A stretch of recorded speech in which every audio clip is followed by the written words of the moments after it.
জানো তো, ছোটবেলাতে কালী পুজোর দিনগুলো খুব মজা করে কাটতো। আমার বাড়িতে আমরা সমস্ত ভাই বোন মিলে সকাল থেকে মাটির প্রদীপ বানাতে লেগে যেতাম। তারপর সারা দুপুর আমাদের কেটে যেত সেই মাটির প্রদীপগুলো শুকনো করতে। তারপর সন্ধেবেলা সেই প্রদীপগুলো জ্বালাতাম সমস্ত জায়গাতে। এখন তো আর মাটির প্রদীপ বানানোর ট্র্যাডিশনটা নেই, এখন সমস্ত কিছু কিনতে পাওয়া যায়।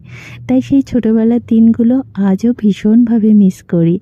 যাই হোক, কালকে কালী পুজো ছিল, তো আমি আর আমার বর ভাবলাম আমরা দুজন মিলে উপোস করে মায়ের কাছে পুজো দেব। তাই সারা দিন নির্জলা উপোস করেছিলাম।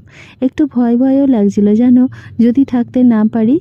কিন্তু বিশ্বাস করো, এতটুকু কষ্ট হয়নি। সারাটা দিন যে কিভাবে কেটে গেছে বুঝতেই পারিনি।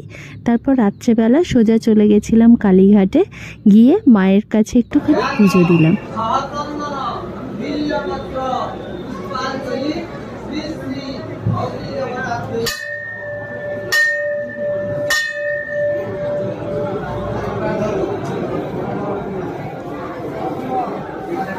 Gracias.